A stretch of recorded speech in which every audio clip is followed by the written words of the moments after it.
Sekou Traoré, bonjour. Oui, bonjour. Vous êtes le coordinateur du Front Citoyen, c'est ça? Tout à fait, le Front Citoyen. Voilà. Donc aujourd'hui l'actualité politique reste toujours dominée par l'accord politique qui a été signé le 12 octobre dernier à Conakry. Mais aujourd'hui la polémique enfle de jour en jour concernant deux points, notamment le mode de désignation des chefs de quartier et des présidents de district, mais aussi le volet indemnisation des victimes. Et vous, de votre côté, quelle analyse faites-vous de ces deux points? Est-ce que vous rejetez l'accord politique dans sa globalité, ou bien ce sont ces deux points aussi qui vous préoccupent aussi? Merci beaucoup. Très rapidement, je vais être très explicite. La première des choses, je suis très déçu par cet accord qui a été signé en cette année 2016. Dans sa globalité? Dans sa globalité. Je vais prendre des éléments ci-après. D'abord, ce qui reste clair, il y a violation de la loi à travers la signature de cet accord au point de la nomination ou désignation des chefs de quartier et chefs de district. D'abord, c'est anormal, conformément à ce que dit la loi. Aussi, ça va directement en confrontation avec la Constitution.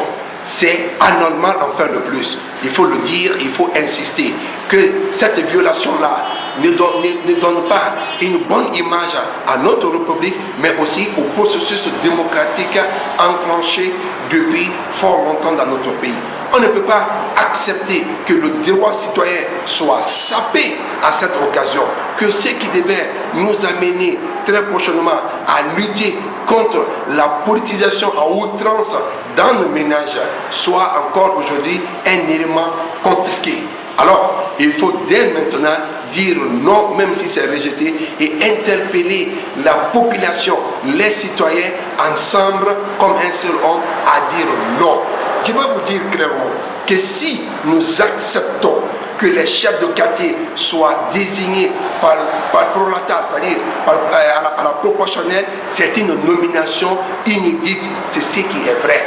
Parce que c'est les partis politiques qui sont élus, qui vont en fin de compte choisir à leur propre gré, à leur gré personnel, n'est-ce pas, les chefs de quartier qui vont être prochainement des personnes qui n'ont d'aspiration que pour eux et avec eux. Alors où est la place des citoyens? Nous avons pas mal de jeunes depuis 2000 qui sont dans la vie associative, qui sont dans la vie des ONG, qui sont des jeunes très engagés dans leur quartier, qui ont travaillé énormément, qui ont développé l'esprit civique dans leur quartier, qui ont contribué à développer leur quartier. Ces jeunes aujourd'hui ont plus de chances à être élus, n'est-ce pas, par le vote citoyen dans leur quartier, et qui peuvent apporter beaucoup d'aménagement, beaucoup de développement dans leur quartier aujourd'hui. Mais si on confisque le droit de faire élire ces jeunes et on les impose à une nomination, à une désignation, ce qui veut simplement dire que s'ils ne plaisent pas aux politiques, ils ne seront pas choisis. S'ils ne plaisent pas aux aînés qui sont aujourd'hui imbibés dans cette politique, ils ne seront pas acceptés. Alors qui perd? C'est la bonne volonté qui va perdre. Alors si nous choisissons, si ils choisissent, je voudrais dire, les chefs de quartier, ils les désignent comme ils le veulent, comme les chefs de district ou les présidents de district, en fin de compte, il n'y aura pas la transparence électorale dans les quartiers. C'est ça la vérité, ça va être en leur seule faveur. Alors aujourd'hui, il est important que nous reconnaissions, que nous récompensions les jeunes qui ont mené des véritables luttes dans les quartiers depuis fort longtemps. C'est pour cela que j'interpelle, n'est-ce pas, l'esprit civique des jeunes, de les dire, faites ce sursaut national pour une fois de plus comprendre qu'ils sont en train de confisquer le droit des citoyens, le droit des quartiers, le droit des districts.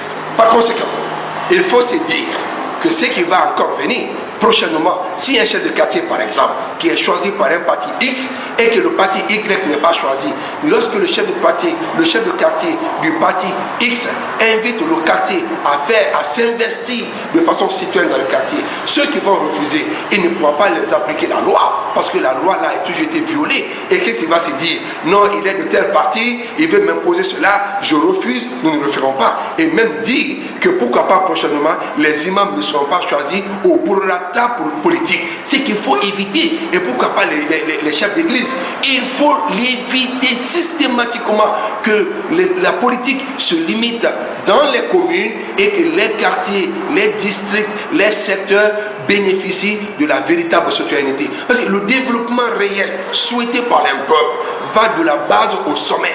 Jamais le développement va du sommet à la base. Il y a une orientation de la politique nationale, oui, qui peut être, en fin de compte, politiquement orientée par le sommet, mais socialement, c'est une inspiration de la base.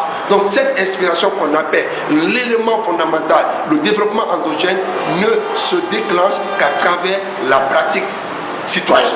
Alors, aujourd'hui, nous refusons, je dis encore, nous refusons et nous interpellons les quartiers de refuser systématiquement, qu'ils ne se baignent pas, qu'ils ne se trompent pas. Alors, de l'autre côté, le deuxième point, c'est sur l'indemnisation des victimes politiques. Mais si c'est l'indemnisation, et c'est vrai que d'autres parlent de 84, d'autres parlent de 2007. Moi, je vais parler de 2007. Et il reste clair que les mouvements sociaux que nous avons connus en 2007 étaient une manipulation politique.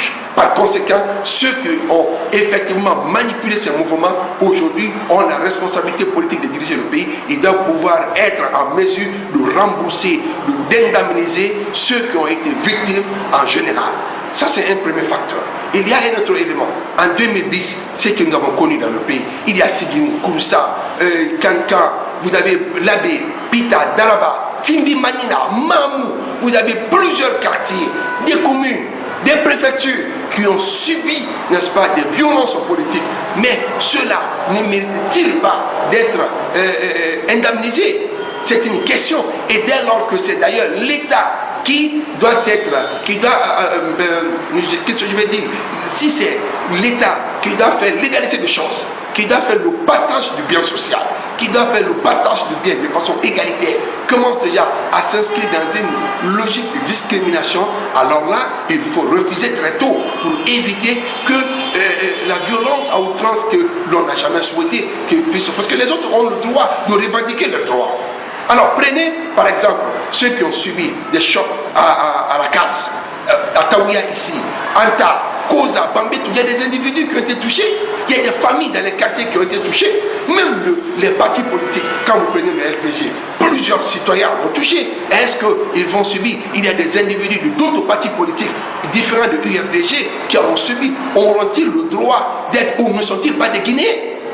Donc c'est pourquoi quand j'entends Elhadj Cellou Dalein Diallo, pour qui j'ai beaucoup de respect, dire, et d'ailleurs le salut pour son combat politique pendant toutes ces années. Oui, on l'a entendu, il a dit le week-end dernier que ce sont les ennemis de la Guinée qui vont s'opposer à cet accord et à l'application. Mais c'est une phrase qui nous porte préjudice. Il ne faudra pas qu'il oublie, ça va nous porter préjudice, car il dit ennemi. Qui est ennemi? Qui est Guinéen, qui n'est pas Guinéen? Qui est contre la Guinée? Donc ce qui veut dire, tout ce qu'il a mené, mais ceux qui le qualifiaient d'ennemi de la paix avaient donc raison. C'est ça la vérité, il faut qu'il le reprenne. Ceux qui le qualifiaient d'ennemi de la paix, d'ennemi de la stabilité, d'ennemi de la cohésion sociale, avaient donc raison contre lui. Il faut qu'il nous réponde. Et il a le devoir de répondre, que nous sachions. Alors, ceux qui donc ne sont pas indemnisés, il les qualifie d'ennemis. Ceux qui ont été victimes de quelque bord que ce soit, il les qualifie de victimes. Vous dites qu'il va regretter ses propos. Vous pensez que l'accord politique ne va pas être appliqué de façon entière? Ça ne s'appliquera pas. Parce que l'État ne peut pas se porter préjudice dans un procès, parce que ça va être un procès. Ça sera un procès à l'État. Si l'État accepte 2013 à rembourser que 2013, puis peut-être le président leur a promis un gouvernement d'union nationale. Mais ils se trompent. Ils vont avoir un gouvernement d'union nationale. Et après, ils vont se retrouver dans ce gouvernement. Et ce n'est que le Premier ministre qui s'est engagé. Donc, quand le Premier ministre s'engage, c'est à la responsabilité du gouvernement. Eux, ils vont être dans ce gouvernement. Le président va leur dire, payez maintenant, où est l'argent? Et après, qu'est-ce qu'il va se dire? Le propre militant va leur dire, on a convenu jusqu'à juin 2017. Où est l'argent? Le gouvernement ne vous a pas payé, c'est le Premier ministre qui a signé, ça a été signé à la primature. La présidence n'a rien à voir dedans. Ils vont demander au peuple de se soulever encore. Ils vont demander que les gens se soient dans la rue, qu'on soit Donc vous voyez déjà un piège. Hein? Mais c'est un piège. C'est un véritable piège. Le président de la République, comme ils nous ont annoncé, eux, l'opposition, notamment dans la communication de M. Aboubakar Silla, il a été clair. Le président s'est engagé à signer l'accord politique.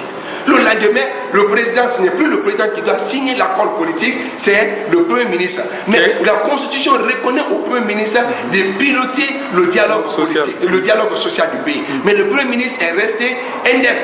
Tout le temps, il ne s'est jamais mêlé. D'ailleurs, on pouvait remercier mieux Elhadji Saïd Fofana, même si en des moments, moi personnellement, j'ai eu des remords contre lui, mais il faut se dire qu'au moins il a engagé des dialogues dans le pays. Mais aujourd'hui, le Premier ministre n'a pas entamé un dialogue et qu'il soit celui-là qui soit le concluant, n'est-ce pas, de ce dialogue. Parce que même à l'entame du dialogue, certes, il ne pouvait pas être présent au dialogue, mais il devait faire une déclaration de l'ouverture du dialogue.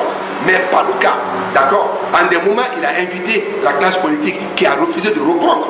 Mais cela a pris du temps. Donc il y a eu des intervalles. Ce qui veut dire, et il y a eu, si je me permets le mot, ça a été périmé. Il faudrait donc renouveler.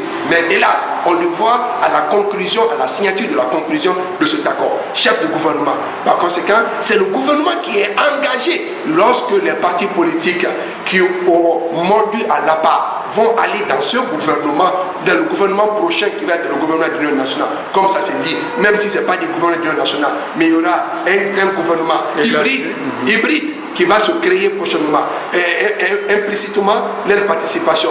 Alors, n'oubliez pas qu'il reviendra le devoir de faire appliquer cet accord. Et s'il n'applique pas, le président n'a aucune responsabilité. Il ne dira simplement, vous êtes responsable de l'accord que vous avez signé parce que c'est le gouvernement qui est engagé, ce n'est pas la présidence qui est engagée.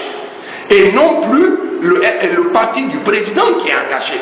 Mais non, vous qui avez signé, les signataires. Alors, les signataires devront répondre. En qui diront les partis politiques signataires de cet accord face au peuple? Et après, ils demanderont que le même peuple qu'ils ont qualifié d'ennemi se soulève encore pour l'application de cet accord. Nous dirons non, qu'on cesse. Tout est transparent. Nous sommes en train de tout voir, mais qui ne nous renverse pas le prisme, n'est-ce pas, à travers un prisme renversé, que nous voyons la réalité, la fausseté comme une vérité. Monsieur Ahmed Sékou Traoré, merci d'avoir répondu à nos questions. Je vous remercie infiniment et à très bientôt.